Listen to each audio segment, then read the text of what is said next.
ঘটনা হচ্ছে অভয়ার মৃত্যুর 18 মাস অতিক্রম করলো, এখনও বিচার মেলেনি। দ্বিতীয়ত হচ্ছে আজকে অভয়ার জন্মদিন, যদি বেঁচে থাকতো তার বয়স আজকে 33 হতো। তো যেহেতু বিচার মেলেনি, বিচারের দাবিতে সারা রাজ্যের মানুষ, সারা দেশের মানুষ পথে নেমেছিলেন। সেই কারণে সেই দাবিকে সোচ্চারিত করছে আজকে এই কর্মসূচি। আমরা ডরিনা ক্রসিংয়ে এখন জমায়েত হচ্ছি, এখান থেকে আমাদের মিছিল শুরু হবে। অভয়ার মা বাবা থেকে শুরু করে, অভয়ার যারা সঙ্গী সাথী বন্ধুবান্ধব থেকে শুরু করে ডাক্তারবাবুরা সহ সারা রাজ্যের, সারা দেশের মানুষ মনে করছে বিচার করে যে একজনকে শাস্তি দেওয়া হয়েছে, সাজা দেওয়া হয়েছে, সেটা আদৌ ন্যায় বিচার হয়নি। জনগণের আদালতে সেটা আদৌ ন্যায় বিচার হয়নি। সেই জন্য ন্যায় বিচারের দাবি আন্দোলন চলবে। এবং সিবিআই তদন্ত হওয়া সত্ত্বেও যে বিচারটা মেলেনি, তার একটাই কারণ, সেটা শিয়ালদা কোর্টের বিচারপতি চূড়ান্ত রায়দানে তার লিখিত অর্ডারে বলেই দিয়েছেন যে কলকাতা পুলিশ যেখানে তদন্ত করে থেমেছিল, সিবিআই তার উপরে আর বেশি দূর এগোয়নি, সেটাকেই সাজিয়ে গুছিয়ে চার্জশিট হিসাবে কোর্টে হাজির করেছে। অর্থাৎ এটা থেকে অত্যন্ত স্পষ্ট যে রাজ্যের তদন্তকারী সংস্থা কলকাতা পুলিশ এবং কেন্দ্রীয় তদন্তকারী সংস্থা সিবিআই, তারা বোঝাপড়া করে দোষী এবং খুনিদেরকে আড়াল করবার জন্য বিচার ব্যবস্থাকে প্রভাবিত করেছে। তার ফলে ন্যায় বিচার পাওয়া যায়নি।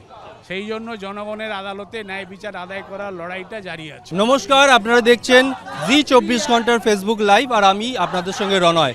এই মুহূর্তে আমরা রয়েছি ধর্মতলা মেট্রো চ্যানেলের কাছে। আপনারা জানেন যে আরজি করের ঘটনা, একজন তরুণী চিকিৎসককে ধর্ষণ এবং খুন করা হয়েছিল।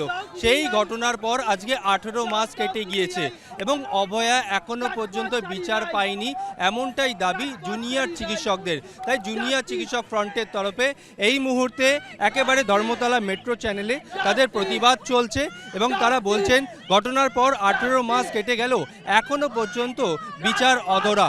অর্থাৎ যে সঞ্জয় রায়কে কলকাতা পুলিশ গ্রেপ্তার করেছিল এবং পরবর্তীকালে এই তদন্তভার গ্রহণ করেছিল সিবিআই, এবং সঞ্জয় রায়কেই একমাত্র দোষী সাব্যস্ত করা হয়েছিল, তাতে করে জুনিয়র ডক্টর ফ্রন্ট বা এই তরুণী চিকিৎসকের বাবা মা কোনো মতেই তা মেনে নিতে পারেননি। অর্থাৎ তাদের মতে যে এই ঘটনার সঙ্গে আরও অনেকেই যুক্ত রয়েছে, একমাত্র সঞ্জয় রায়ের পক্ষে এই ধরনের ঘটনা বা এই ধরনের কাজ করা সম্ভব নয়। তাই আসল রাঘব বোয়াল তাদেরকে গ্রেপ্তার করতে হবে, তাদেরকে আড়াল করা হয়েছে, এমনটাই কিন্তু অভিযোগ জুনিয়র চিকিৎসক ফ্রন্টের। অর্থাৎ এই যখন ঘটনা ঘটে, এই ঘটনায় কিন্তু গোটা রাজ্যবাসী তথা দেখা গেছিল দেশের বাইরেও যে সমস্ত প্রবাসী বাঙালি থাকে, তারা প্রত্যেকে রাস্তায় নেমে পড়েছিলেন এবং রাস্তায় নেমে তারা আন্দোলন করেছিলেন। অর্থাৎ প্রত্যেকের একটাই দাবি, এই ঘটনায় যারা যারা দোষী, প্রকৃত দোষীদের খুঁজতে হবে, তাদের কঠোর শাস্তি ব্যবস্থা করতে হবে। যতক্ষণ না পর্যন্ত প্রকৃত দোষীদের খুঁজে বার করা হচ্ছে, ততক্ষণ পর্যন্ত এই আন্দোলন থামবে না। আজকে ধর্মতলার মেট্রো চ্যানেলে জুনিয়র চিকিৎসকরা যেরকম রয়েছেন, তেমনি সিনিয়র চিকিৎসকরাও রয়েছেন। এখানে আমি দেখতে পাচ্ছি ডক্টর তমনস চৌধুরী, তিনিও রয়েছেন, তিনিও এই আন্দোলনের সঙ্গে প্রথম থেকে রয়েছেন এবং এই ঘটনার পরিপ্রেক্ষিতে তিনি কি বলবেন তার সঙ্গে কথা বলবো।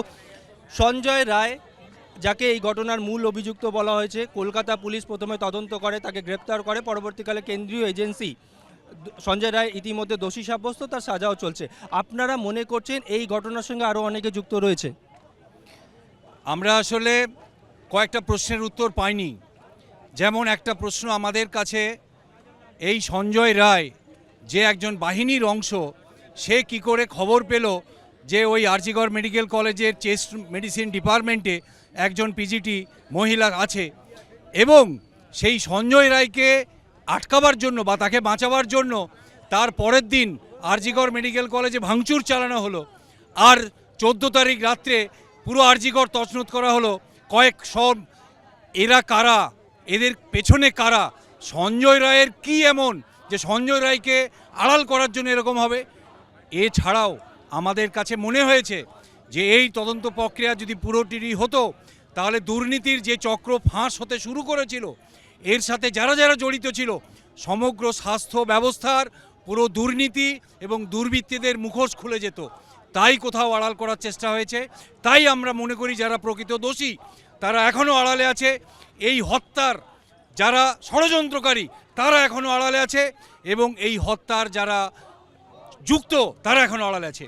তাই আমরা এই ন্যায় বিচার হয়নি বলে বারে বারে রাস্তায় নামছি এবং আমরা ততদিন নামবো যতদিন না প্রকৃত দোষীরা বিচারের আওতায় আসবে। সামনের মাসে আজকের দিনে কি আপনাদের দিল্লি যাওয়ার কথা, যে দিল্লির যন্তর মন্তর সেখানেও আপনারা প্রতিবাদ জানাবেন? আগামী 9ই মার্চ আমরা দিল্লি যাব। ইতিমধ্যেই আমাদের প্রতিবাদীরা তারা তাদের সম্মতি দিয়েছেন। আমরা সারা রাজ্যে ইতিমধ্যেই সই সংগ্রহ করেছি, লাখ পেরিয়ে গেছে মানুষের সই। তারা মনে করছেন অভয়ার ন্যায় বিচার হয়নি। আমরা সুপ্রিম কোর্টকে মনে করিয়ে দিতে চাই এই দেশটা সাধারণ মানুষের, এই দেশের মানুষের বিচার পাওয়ার অধিকার আছে। শুধু কিছু ক্ষমতাবান, অর্থবান বা রাজনৈতিক নেতা এদেশের বিচার ব্যবস্থার উপরে তাদের যে অধিকার কায়েম করবে না। সাধারণ মানুষের অধিকার আছে বিচার পাবার, সেটা মনে করানোর জন্য আমরা সুপ্রিম কোর্ট যাব এবং যন্তর মন্তরে আমরা প্রতিবাদ করব অভয়ার ন্যায় বিচারের দাবিতে। অর্থাৎ কিছু প্রশ্নের উত্তর এখনও মেলেনি, তাই প্রতিবাদ চলবে এবং সামনের মাসে আজকের দিনে দিল্লির যন্তর মন্তরেও কিন্তু প্রতিবাদ চলবে। কারণ সঞ্জয় রায় একা এই ধরনের ঘটনা ঘটাতে পারে না, এই ঘটনার পেছনে আরও অনেকে যুক্ত রয়েছে। তাদের প্রত্যেককে গ্রেপ্তার করতে হবে এবং উপযুক্ত শাস্তির ব্যবস্থা করতে হবে। যতক্ষণ না সেই সকল দোষীরা গ্রেপ্তার হচ্ছে, যতক্ষণ না প্রকৃত দোষীরা গ্রেপ্তার হয়ে শাস্তি পাচ্ছে, ততক্ষণ পর্যন্ত এই আন্দোলন থামবে না, বলছেন সিনিয়র থেকে জুনিয়র প্রত্যেক চিকিৎসক এবং সাধারণ মানুষ। জি 24 ঘন্টার জন্য ক্যামেরায় অমিত দাসের সঙ্গে রনয়, কলকাতা।